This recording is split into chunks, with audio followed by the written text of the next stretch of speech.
everybody. My name is Carrie Michelle. Welcome to Truth Medicine. I'm your host today. And Truth Medicine is a community where we explore the lessons, stories, life changing moments that have made women choose to follow their truth to be the medicine that healed them. And today we have the beautiful Jen Mons. And I see her as a woman of many things. She's a mama, she runs her own business. Personally, I think being a mother is one of the most challenging things we could ever do. So to have like a thriving career on top of that is huge. So a little bit about Jen is she is an intuitive healer, mentor, coach, and teacher of body wisdom. She's a creator of the Embodied Soul Signature Program and Soul Wisdom Imprinting, helping conscious leaders, healers, and coaches to connect the mind, body, soul, energy body, and heal the subconscious and welcome in freedom, well-being, inner peace, abundance, and joy. Hi, Jen. Hi, Carrie. Thank you so much. It's such an honor to be in this space with you to connect our energies and our hearts together and to just offer our share to the listeners. So, thank you so much for having me on your show. Yeah, thank you. This is really exciting for us. This is my very first interview, and it's also very nerve-wracking. So I just, want to have this space to be real and authentic and transparent in all that we say and do. I know we're going to go really deep today, and I'm curious how, like, when people hear the word body wisdom, can you share with us like a simple definition of what that actually is? Hmm.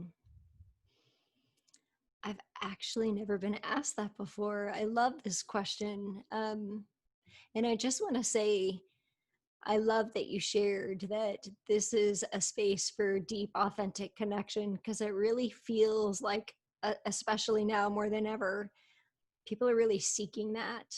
Like we have so many things we could easily distract ourselves with, and coming back home to like that truth medicine, the truth of who we Mm, are is, starts with that deep, authentic connection, not only to one another, but within ourselves.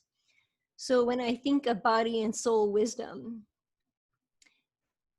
the reason I say body and soul wisdom, because the body, the physical body, is the soul's reason to be here, right? So if we're not in physical form in the body, then we're just like spirit floating around. And it's really about aligning the soul wisdom, our imprint, who and what we, our truth medicine, who we came into this life to be, what we came here to just be, that energetic frequency, that imprint, and aligning it with the energy of our body. So, really bringing in that soul wisdom, that sort of contract that we made with the collective, with source, with God, with grace. We've been here many, many times, most of us. mhm. And so when we decide to come back, our soul is in an agreement with the people that we choose. We choose the setup, I believe. And it's coming home to aligning the physical body, which is the imprint. The physical body holds the imprint of the soul frequency. It's like the home for it. It's like the container. The physical body is like the container for your soul's wisdom. Mm, And we build this co-creation because when we listen to the body, then it reminds the body to hold the soul wisdom. And what I learned on my own journey through the spiritual awakening process was that disconnection from one or the other, from source or from the body, would lead to discomfort. And so aligning the body and soul wisdom together, again, our reason to be here at this time in this life, in this body, in this form, with our innate soul wisdom, our soul contractor agreement. So it's really, I look at things through the perspective of energy like a frequency. And it's really like aligning those waves together. Mm. So another word for soul wisdom might be higher self. People might, have heard of higher self or connection to grace or to source. It's the divine wisdom within us, without all the ego patterns, without disease and illness and the things that lower our vibration. Mm-hmm. Yeah, totally. Um, I'm curious for those who may not know what a higher self is. Like, how would you guide someone to even connect to that? Hmm. It's in stillness. Mm. It's in the present moment. It's really tuning into the space, the space that's available to be in that truth. It's not the ego mind. It's not even the emotions, because emotions are energy in motion. That's what emotion is. Mm-hmm. So when we identify ourselves with our thoughts, our beliefs, our emotions, even our physical body, the way we look, the way we feel, any attachment that we have to anything in the physical body other than listening to it and allowing it to hold the soul's wisdom, it takes us out of the higher self. So the higher self is really allowing that space without the ego, without the attachments, without the identities, without judgment, Mm-hmm. we're allowing that space for the truth to come. Mm. And what it feels like and what it really is the frequency of unconditional love. Mm. Yeah. Yeah, I know with everything going on right now in the world, I'm sure it's challenging for someone to even conceive like what unconditional love is and um, how to even get there. Um, if you could, like for those who are watching or listening, what's one way you feel would be a good way to have someone just connect to that frequency? So meditation and prayer, Mm-hmm. having some devotion to a sacred ritual. It doesn't have to be, now a lot of people get you know kind of caught up in what it has to look like, and then if you're doing that again, you're in the attachment or the expectation. So just the intention to devote time to listen. It's really about listening, whether it's journaling or meditation or praying, but starting somewhere. Meditation doesn't have to be 20 minutes of silence. My meditation devotion practice, I've kind of started calling it a devotion practice because it looks different depending on what's happening in life. It might be journaling, it might be walking on the beach, it might be 20 minutes of silence, it might be 5-minute guided meditation. I allow myself to be in the flow and let it change. Mm-hmm. But the human part, the body wisdom part, is the intention to devote that time to allow, to listen. Mm-hmm. And it's a practice. Mm-hmm. Yeah, awesome. I think that's how people get to their truth too, which is awesome because that's what this show is about, is like truth medicine. How does one get to their truth? How do they even know what their truth is? And I know you have quite the story and journey, and you're doing such amazing work in the world. I'm curious, was there one moment that just like woke you up, or were there many times that you were like slapped in the face with your truth and had to be like, okay, now this is the time I'm going to listen, and maybe you didn't? What was that like for you?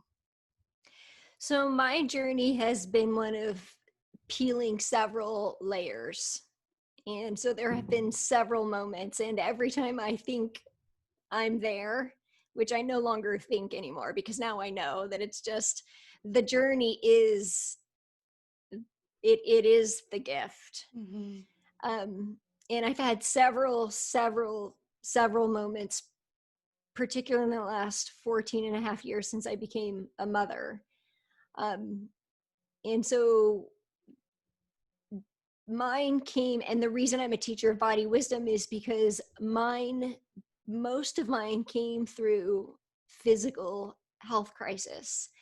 And Mm. what I know to be true is that a quote health crisis is only in the physical body. There is no health crisis in our energy body and our spirit body. Mm. Health crisis is only physical. And what I Can you explain that it's not in the energy body? Because I would think that mm, like maybe it would be in the energy body, and that's what would create the physical ailment or disease or. so what I see holds true is the energy body holds. So we have the higher self, Mm. which is our divine energy body, and then, or our divine body, our soul. And then we have the energy body that holds the emotional, physical, subconscious bodies as well, emotional, mental, physical. But that it's the connection. I see the energy body as the connection between the divine and the physical. Mm. So I it's love that. really, yeah, so that's the path right there. Mm. That's the choice to reprogram, to re-imprint. The soul imprinting comes through the energy body, because it's energy is in motion always, right? So Mm. it's moving. So we get to choose, like, what is it going to be? Well, it can be stuck, I should say, but it has the potential to move. So is it going to be stuck? Because yes, if there's something in the subconscious, you could feel it in your physical body. Mm. And in that space, you could not feel it in your physical body, and you could clear it to like the soul level. So it can go either way. Mm. um and I do a lot of subconscious energy healing work. And so in the energy body, outside of the physical body, we do have little imperfections. We do have like holes in our fields. Mhm. And when we the body wisdom approaches, like, if you're familiar with the chakras, it's from the root chakra up, right? Some Mm. people, the value that that brings you is that rather than ascending and checking out of the body, Mm. you fully embody your soul wisdom energy imprint into your body, because that's really what the life journey is about. I mean, many people can have out of body experiences, Mhm. and we can check out of our body, but that doesn't do anybody any good if we're just like, okay, our higher self is up here and our physical body's down here. We have to put it into action. Mhm. So the body allows us to put our soul wisdom into action. Wow. Yeah. It's fascinating to me because, I would interpret that as being in alignment, right? Mm-hmm. You know, um, and I think there's a lot of times where, we don't feel in alignment or we feel like disconnected from all that there is. Um, I know you mentioned meditation and sitting with your silence to get in touch with yourself. What's another way that people Mm. could get in alignment or bring that into action, as you said? Mm-hmm. Yeah, so the emotional body, I feel, is a really key factor to this. The emotional body is actually a gateway to our energy body, because emotions are energy in motion. So the emotional body, oftentimes, what I notice is happening a lot now is many of us didn't feel safe or weren't given permission to express our true emotions.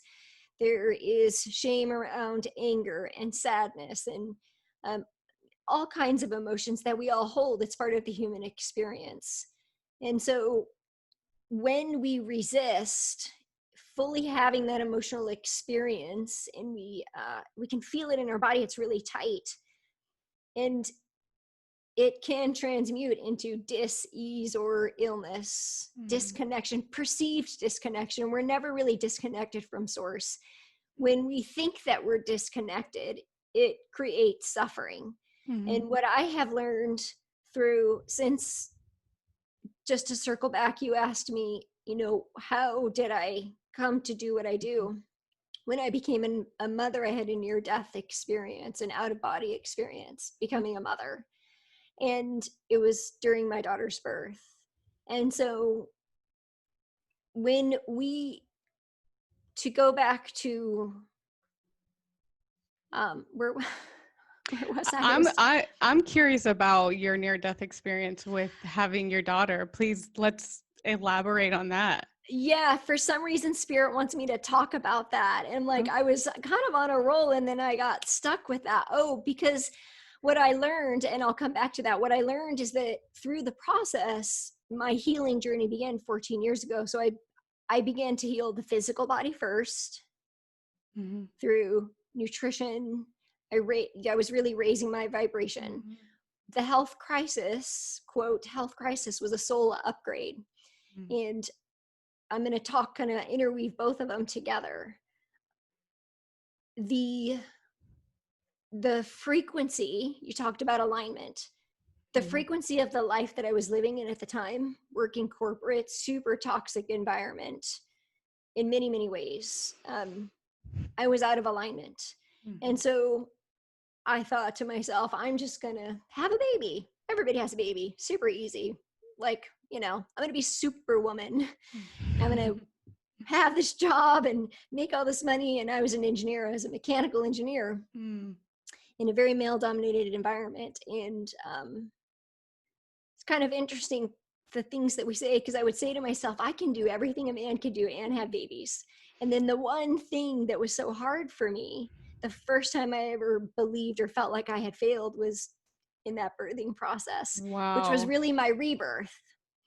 And so, energetically speaking, I was out of alignment with my soul frequency. And I didn't know this until 10 years after my daughter was born. But what happens is her soul was choosing me, she was around me, and she's such a high vibration soul. She has her frequency. It's like she was waiting to meet me here, and I was choosing in my life to live in a lower vibration. And that, when she came into my body to be born, which she came 7 weeks early, was like, that was when, like, just like that, I had a moment where I was deciding. I left my body. Am I going to stay? Am I going to go? And I wanted to leave. Wow. And my soul is like, nope. Like, now we can begin. Like, okay, now it begins, right? Wow. So I'm like, okay, like, all right. And I kind of forgot about that. And then years later, I had a shamanic healing experience, because I couldn't remember the details of the birth experience. But it had a lot to do spiritually with healing the divine feminine in me, which had to do with a past life where my daughter was my mother. There's Wow. this. So since this experience, I've done so many different levels of my own inner healing to really see the whole picture. And now I see the whole picture, which is not just this life, but a past life. And so, I began by healing the physical body, and then the emotional body, and then the mental body through yoga and meditation and healthy foods. And then I realized I had a second health crisis, which was an energetic health crisis. And I realized that I could do all the right things. I could eat super healthy, do yoga, reduce stress. And there was an energetic frequency that was still out of alignment, because that's part of what I'm here to teach. I had a second health crisis that was energetic, and I just kept learning. So for me, my path was to choose to lean in every time. It's interesting though, because from the big picture, it looked like I had to have sort of a quote crisis, but every crisis is really a soul upgrade. I love that you say that, because I would be like, oh, it was like the worst time in my life. But you're like, nope, this is a rebirth. We're going to upgrade your soul here. It's a beautiful reframe, for people that do go through like challenging moments, to say, oh, well, this is actually a soul upgrade. It's such a positive way to think about that. Um, I wanted to pause you on the time when your daughter was trying to come in and Oh, you were leaving your body, you said? so what actually happened was a couple of years ago, I was doing some energy healing work in some mountains in Virginia, and I was in a very safe space, and I had the opportunity. Well, I just surrendered, and this is just totally 100% natural, just trust, like being led by spirit. And was in a really safe space, and within 9 seconds, it was just like super quick. I like I don't know if you've read the book Waking the Tiger by Dr. Peter Levine, but it's talking about healing trauma. And it talks about how our body holds on to cellular memory of trauma. And what happens is when we experience trauma, we don't consciously remember it because we create a block because it's too painful. Mhm. Or for some people, that happened, but I was also heavily, heavily medicated for 5 days. Mhm. So medication is a block to really higher consciousness anyway, like, prescription medication. Totally. Yeah, it's just a low frequency, so it just blocks the the higher consciousness. So I didn't remember anything, and a couple of years ago I was in this space and I felt like I was totally in it again. All the same pain was happening because I had liver failure, so my shoulder was like, I mean, if like the people witnessing were just like, something needed to come out of you. And it was extremely painful, and I was like dry heaving, like vomiting, and So this I was was during birth. no, During this is a couple of years ago. This is Okay, like okay. a revisit to the birth experience because I didn't really Oh, remember the birth experience. So the birth experience itself, I remember very, very little, but I've had a couple of times since then where one time a meditation took me to the birth experience again in 2014. And I saw, like, I just had a really bad day. I went to the beach, I meditated, and I was trying to go to my happy place, which is Honolulu on Kauai. I And I was love like, that.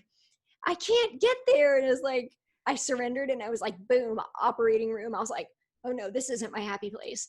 And then I couldn't get out of this vision. And the vision was me being held by an angel, Jesus at the foot of my bed, and just saying to me, don't worry, I've got her. And Wow. but I don't remember physically. I remember very little about the birth experience, like very, very little for 5 days. So in 2018, I did a shamanic kind of healing around it. And I felt like that was when I saw the truth.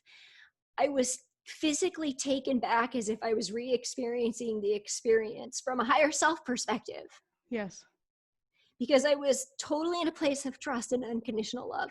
In fact, my biggest fear up until that point in time is that I would leave my body, Mm. because I did, and I wanted to at that point in time. So I had this fear of like, can I really control that or not? I don't like, what happens if I leave again? Does that mean I'm dead? Like, Mhm.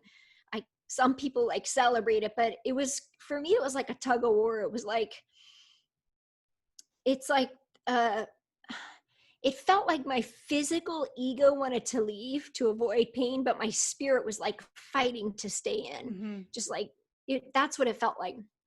And so 2 years ago, when I had this healing experience, I was going through the physical pain and trauma of the experience again, like Mhm. revisiting it, Mhm. but I didn't consciously remember it, right? So this is Mhm. subconscious.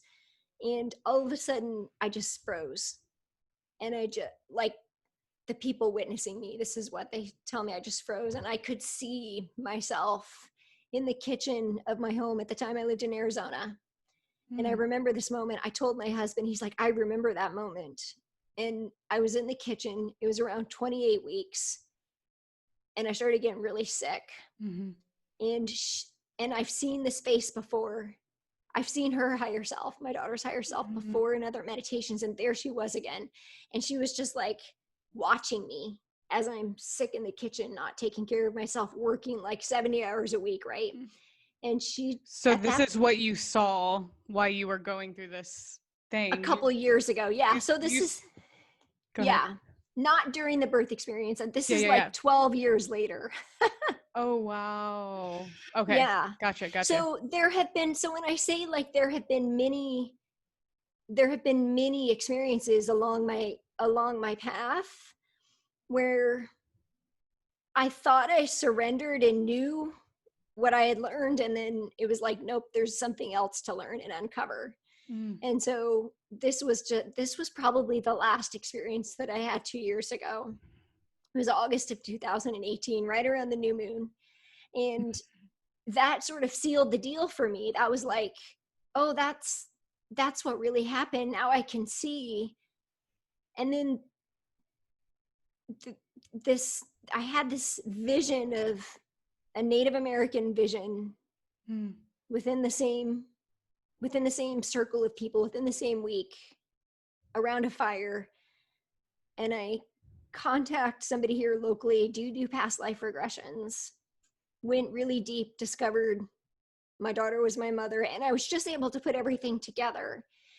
But what I saw at that time in the kitchen was that she wanted to come in and I wasn't ready. I was like, I'm not ready to be a mother of such a high vibration soul. And she's a fire. So what prepared you to be ready? I I wasn't. It's all about surrender. My whole Mm. life path is one of Mm. surrender. Mm. Wow. What a story. I mean, that's really crazy. So before you had her, were there any like were you already doing your work before you had her? No. So No, she was kind of like the awakening to all that you're doing now. absolutely. But there's some interesting synchronicities. Like, my husband's mom is very she's a healer, she's an energy healer, she's a massage therapist, she's into nutrition, she lives on Kauai. So Mm. I married into the family, right? I've been with my husband for 21 years. And so that started to, and as far as soul contracts go, when you get married and you change your name, that the vibration of your name changes your frequency, just the Yep. word, right? Mm-hmm. So mine didn't change too much. My soul destiny actually remained the same, which is one of a spiritual teacher and mentor in 11-2. Interestingly enough, it stayed the same with Oh, my birth name. you're a life path 11 too. Mhm. So am I. Of course you are, sister. That's awesome. I love that you are into numerology. For Mhm. those of you that don't know anything about numerology, you should look it up. But 11, there's like three master numbers. If you'd love to share about the 11 too, I would love to hear your view on it. Sure. Well, what I know to be true, and I was born at 11/22 also. My birthday is 9977/11/22, which is kind of cool. Wow. Um, and the other interesting thing about all this is physically, in the physical world, I was born in Arizona, and so was my daughter. And I only lived in my 43 years of life. I was a military brat for the Mm. first 18 years, but I only lived in Arizona 2 times and for very little time, 6 months when I was born and then 2.5 years when she was born. And I've lived in 16 states. So I find it very interesting that I moved back there so that she could, because we had Mm. been together before, so that she could come into the world then. But the 11-2 is one of a spiritual mentor and teacher. Mm-hmm. um, I mean, really, that's, I think, really, what I know of it, and here to just teach people what we're here to teach Mm-hmm. them, to help them connect and find their inner truth, their wisdom. Mm-hmm. um, Truth medicine and soul wisdom is really the balance of, to me, looking at all of the life experiences that have made you who you are, and holding that into and taking it with you into who you're becoming. So not letting it go, it's transmuting it energetically. It's like taking those experiences, because they hold so much energy. There's such a large energetic imprint in our fears, our blocks, our trauma. Like, think of the energy Mm-hmm. in the trauma, right? And if we can transmute that energy, that's where the gifts are. Mm-hmm. So when I had that experience 2 years ago, um, I remembered that I was clairvoyant, clairaudient. Wow. I had always been empathic and sensitive, Mm-hmm. but like, when I released and surrendered, life path surrender, when I surrendered, and actually my fear was dying again, right? Leaving my children without a mother. Mm. When I went there and I realized I'm not angry at God, I trust God. I Mhm. see why this happened for me, not to me. And it just kind of like, I just was like, oh, this is actually the truth. Mm. The Yeah. truth is that I am connected. The truth is that I do see, I do hear, I do know. And I think that most of us have that ability to do that. But the belief that we've been disconnected or abandoned or unworthy or something that shows up keeps us from living in our truth. Mhm. So that moment when you knew you had clairvoyant abilities, how did that show up for you after that? Because I think I read somewhere in one of your on your site, um, you started receiving intuitive guidance. Mm. Uh, what courage did it take to like actually get the guidance and listen to it? Yeah. Okay. So I love that you asked that because, again, my journey, my awakening was through becoming a mother. And Mm, so my daughter was my messenger. mm, And she would say things that there was no way she could know. And I could clearly see that she was psychic and clairvoyant and very connected to angels.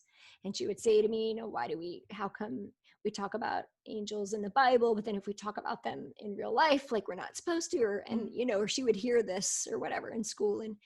And I didn't shut her down. I just kept listening. So that was happening. And then I would have synchronicities. I started attracting friends that were highly intuitive, mhm, and I would start intuiting for them. And just so it was, how did I realize that? I listened to the synchronicities. The old me would have said, well, that's, that can't be that's not true, that's not mhm, me. mhm, And but when a child comes to you with something that they've heard from spirit and mm, draws you pictures and has messages for you, you're like, oh yeah, okay, so the real truth is that this 3D reality is not the whole complete truth here. mm, And so remembering that, we are spirit and body, and that, she was just, actually, she was my teacher and mhm, showing me, and she was really giving me confirmation. And I just, it was, again, it was a balance of surrendering to that, because when I talk about body wisdom, if I don't listen to my intuition, because I tried to resist it, I don't want to see or hear or know things sometimes that I mhm, do, mhm. I would get really uncomfortable. Migraine headaches When you wouldn't listen to it. when I wouldn't listen, ears burning, heart palpitations. And this is where the body wisdom is important. You listen to the body. And it's like, I knew I wasn't listening to my intuition, but my heart wanted something else, or, W- yeah. Why do you think I'm just like this fascinates me about your heart and your intuition. Why do Mm. you think like our heart wants something else, which some would say that the heart and the mind and intuition are one and the same. Why do you think our heart wants Mm. something else and our intuition is giving us a different thing? It's very conflicting. So intuition does come from the heart. If you Heart Math Institute is a great resource for that. And there are two types of intuition: local and non-local. Um, Ooh, can you tell me more about that? yes, local is where you recognize patterns and synchronicities. Non-local is when you receive something that you couldn't possibly know. So, for example, they've done studies where they could the study that I believe they showed at the Heart Math Institute, I think that's where the resource is, but they would have a deck of cards. They would have positive or negative images on it, and they would measure heart rate and brain waves for people that didn't know what image was on the card, but before they would pick up the negative image, they would have a lot of heightened activity happening. So it's like subconsciously the heart receives before the brain does. So somehow like that there was an energy or frequency to the image on the card that the heart knew before seeing the image, if that makes sense. Yeah, wow. So when I say the heart wanted something else, the difference is the heart is the emotional body too. That's where so it's in the attachment. The attachment is unhealthy. If our heart wants something, that's not intuition. That's like, I want this, I need this, right? That's like the human, that's like the need, the desire, the I want this. Intuition has no, it's unconditional love. It has no, it just flows. It just, so when heart wisdom is intuition, and it also is part of our emotional body. So discerning what the truth, which is the intuition, is, and what we think we want, right? Because the heart has a wounded self, a survivor self, a healthy self. It has needs, desires, wants, the human part of it. That's where it gets a little muddy. And for some of us, we have really large emotional bodies. And so, and oftentimes what I have found to be true is those of us that experience, we feel sensitive, we experience a lot in our emotional body. If we can that's like the gateway to access more intuition, because it's really just energy and motion. That's what emotion is. And so it's really the way that we access our truth is by leaning into the emotion without the attachment, discerning it, feeling it, observing it, just observing, noticing from a place of higher perspective. Because if we're attached or judging or anything like that, if we're wounded, if we're victim, if we're blaming, that's ego, right? Victim, blaming, anger, like all of that is ego. Just in a place of observing, then I believe that's the gateway. That was my experience. The gateway to healing my trauma, when I revisited it and I surrendered, it was like, oh, it was like lifting the veil. It's like, oh, your fear is keeping you with blinders on. Realize that it's not really the fear of death, of leaving your body, because that's not actually your truth. They're not separate. So how do you experience truth? Like, how do you know it's truth within yourself? Like, I'm curious how like each individual person recognizes their truth in that moment. Yeah, that's such a great question, because I think that it has changed for me over the years. And I know that for me right now, it feels just really peaceful. And there's also a sense of joy. It's like just really, truly being in love with the process of life, no longer feeling like I'm a victim to what happened to me, but then whatever happens, it's like I'm in a place where I feel resilient, like things just bounce off of me. I'm met with abundance in all areas of my life, with love, with health, with financial means, with amazing people to work with. It just feels very aligned. And but I'm also not attached to it. Like, I'm enjoying it for now. And I know that when things feel a little, because we're always in that balance of being and becoming. So if I could just say, okay, I'm enlightened, I don't have anything else to learn, like everything's so great, like that's probably when you're ready to leave the right, you're like 100 years old or whatever. It's like your soul's it's done its work. And I don't feel anywhere close to that. So I know that there will be more bumps in the road. And I have a sense of just knowing and understanding, because I also know and believe that, this is temporary.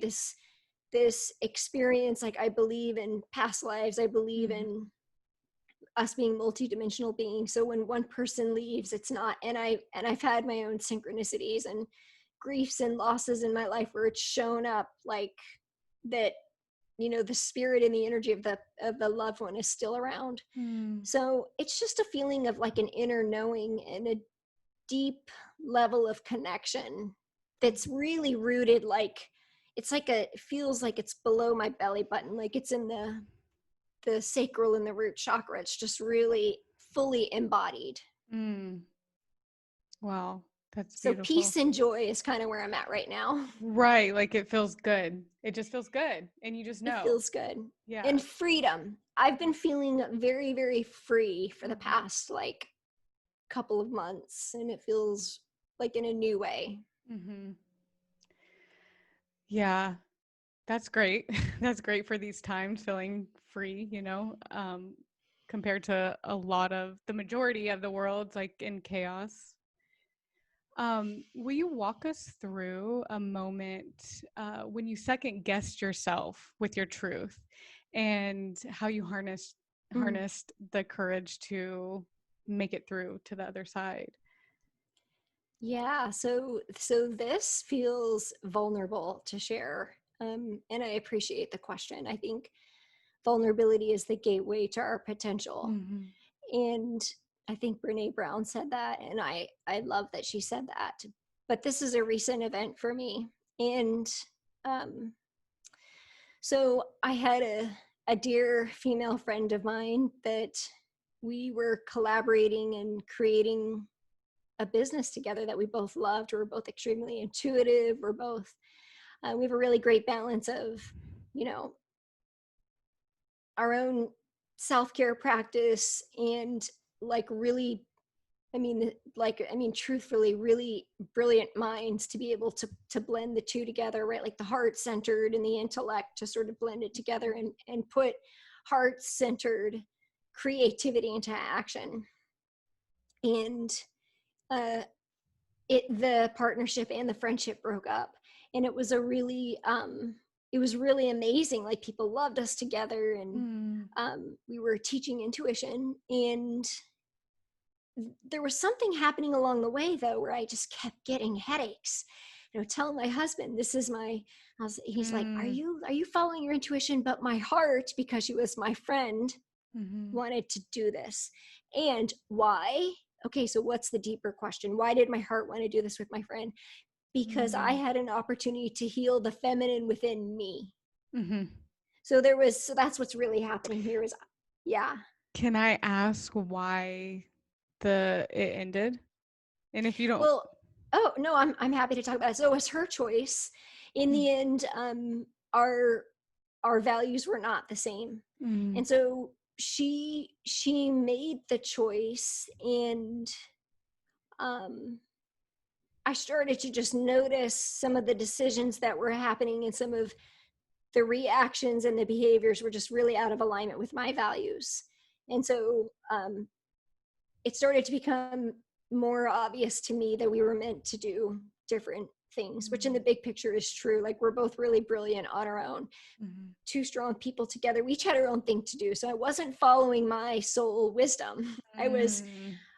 I was following my wounded self, my need to heal the divine feminine, which I will do and I am doing, but it wasn't going to happen through a co-creation with a friend. It's my journey, if that makes sense. Mm-hmm. So I really wanted to have this experience with this friend because she's amazing, she's brilliant, and even though we're not friends, I'll still say that they're, you know, we don't have the same values, which I discovered. Um, and that's okay, whatever. We're meant to do different things. She really wants to go corporate. I want to work with healers and coaches. Mm-hmm. So it broke up. It didn't feel good. It was painful. And like Yeah. I said, it was her choice. And it was one of those things where I never did anything wrong. Mm-hmm. And what Spirit said to me is, people can only allow themselves to be loved as much as they love themselves. So she was in her own healing process of healing around being supported, because I was very much supporting her, and it was hard for her to receive.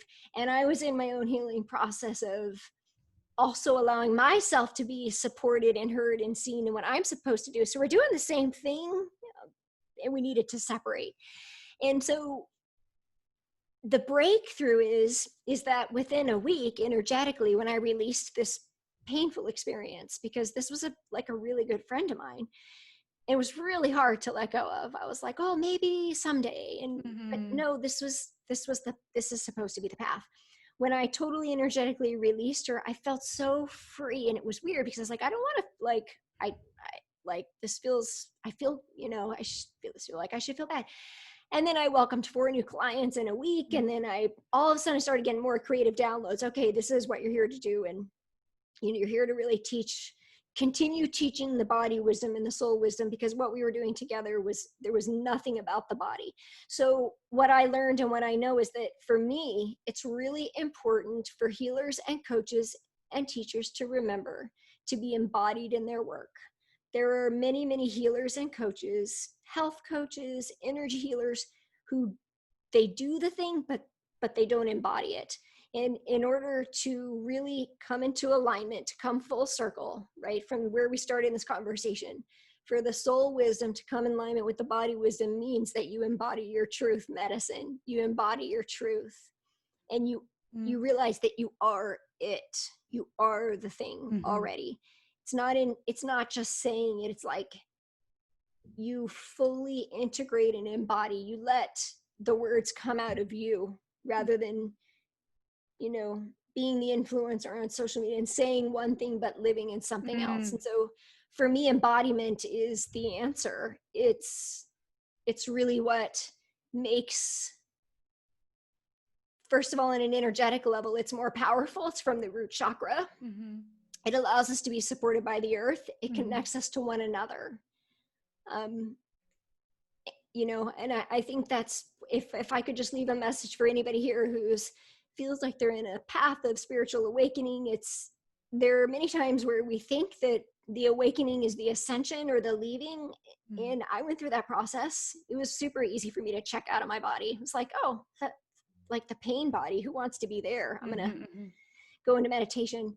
But no, it's about being with the pain and transmuting it into the gift.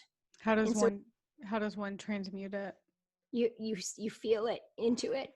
You really commit to doing the work without the story, without the attachment. Mm-hmm. Yeah, you have to feel to heal. I mean, that's really the only way. I see so many, like even within my family, like, a lot of them don't want to go through it, and I'm always like, you have to, you know, address what you're feeling, the pain you're feeling, and just feel it in its authentic form, in its totality. Like that's the only way you can heal. And I know that's not for the faint of heart, but I feel like that's the only way we're going to get to our truth. I And agree. yeah, and to the truth is so complex, right? Because you gotta find your truth or know your truth, then you gotta follow it, then you gotta speak your truth, and then you have to embody it. So it's this whole thing. So I'm really fascinated on just dissecting what each person's individual truth is and how we can move people closer to their truth. So I just want to thank you for your story and sharing all those moments with your daughter and with your friend. And I'm curious if there's anything I missed that you would like to share. I just want to share that I love that you said you have to feel to heal. When in every instance in my life, and there have been several, including the two that you just shared with my friend and my daughter, that was when I started to realize I was on my path to my truth, I was choosing to go through it, not around it, not avoid it. In this last situation, this last breakup, I did a silent retreat for 3 days. And I kind of went through the archetypes, the feminine archetypes, in the different ways that I felt. Like the vicious warrior came out, like the goddess came out, like all of the parts of me that wanted to be seen in my fullness from what I was experiencing wanted to come out and be healed, because like I said, the friend was really just representing the need to heal the relationship with the divine feminine, which was within myself. And so I did that. I did the, yeah. What your friend was there to heal the divine feminine within yourself? Would you say like the wounded part of your how you relate to your feminine side or with the feminine, meaning Mhm. other women? Absolutely. So it would, my relationship with my own divine feminine, the part that needed to be healed, would show up in my relationship with other women, or Mm-hmm. it showed up with her, I should say, for whatever reason. Yeah, and I think, we're all like I think it's rare that a woman doesn't have some sort of healing to do around the divine feminine, and I I really just want I really see a world where women can come together and, be vulnerable and speak on their fears and wounds around like healing the relationship to other women or, as you say, the divine feminine. So thank you for bringing that up. And, that's one of my greatest like intentions too in this life is healing the aspect within myself so my relationship with women can be of celebration and joy, and not of competition or, intimidation, anything Mm. like that. Yeah, so my personal wound was around rejection, and it was Mm, really about me rejecting the divine feminine within me, mm, and which showed up my whole life. I was in the military, I was an engineer, I was like, I wow. played on a boys baseball team. I mean, pretty much wanted to be a boy, like really, except I Mm, liked boys, but like I wanted to, I don't know. So it's always been about me embodying and embracing the divine, because the divine feminine within me and within each of us, it's a different type of inner power, and it's more mm, vulnerable, and it's softer, and it's more it feels more connected, and it feels, it's like that Marianne Williamson, our deepest fear is not that we're inadequate, but that we're powerful beyond measure. To me, that's mm, my divine feminine. I'm like, whoa, like, okay, it's easy for me to be masculine and tough and whatever, but mm-hmm, like to speak vulnerably about mm-hmm, this, mm-hmm, mm-hmm. it isn't as easy. And to come kind of wrap this up from where we started, I believe that collectively we're healing the divine feminine. Both men and women are healing this divine feminine, and everything that's happening in the world right now is all of it is taking Mm-hmm. us on a path to notice where we can heal the qualities of the feminine. The compassion, the speaking our truth is part of the Mm-hmm. divine feminine, but from a place of love, not fear. Absolutely. That's why I'm wearing orange, and I have turquoise in the back. This is the sacral, that's the throat. And we're really in a place and time that's exciting to heal the parts, and the healthy masculine is coming forward. Mm, And it's really beautiful. And we're really ready to go back to the wisdom of the feminine. thank you. Thank you for Yeah. that. And I have one last question and then we will wrap it up here. I know we covered a lot there. Um, what is one token of truth that you can offer someone that's listening here that's maybe just beginning their journey of self awareness that will help guide them along the way to discovering their medicine of truth? The token of truth that I would offer is that you are always connected to grace, always. And probably in those moments where you thought you weren't is when you were the most. And I think that's just what I want to leave people with, because over and over again, I hear people say they've been abandoned by God, or, why this or why. And I believe and I feel that in those moments, it's like that. What was that poem? There was a Footsteps poem. It was in those moments that I carried you, or something like that. But I do believe like we're never disconnected. Mm-hmm. Never. We're always, because we are source. We are grace. We are divine. And Mm-hmm. so if there's anything that anybody needs to know, if there's any truth, that is the ultimate truth for me to Mm. share. Thank you, Jen.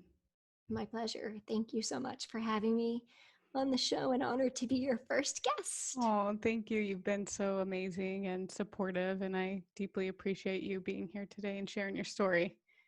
My pleasure. Thank you for having me. Yes. So, where can people find you if they're looking to explore your work? I know you have a lot going on, and is there anything else that you have coming up in the next near future? Yeah, thank you for asking. So, my website is jenmons.com. So, pretty easy, JenMons.com. I'm also the host of the Embodied Healing Self podcast. And this podcast is all about teaching people to awaken their own embodied healer, to access their soul's wisdom. And you can also find me on other social media platforms, LinkedIn, Facebook, and Instagram, jenmons.com or Jen Coaching. Awesome. Thank you. And I'll link the website to the video notes. So, thank Thank you you so so much. much.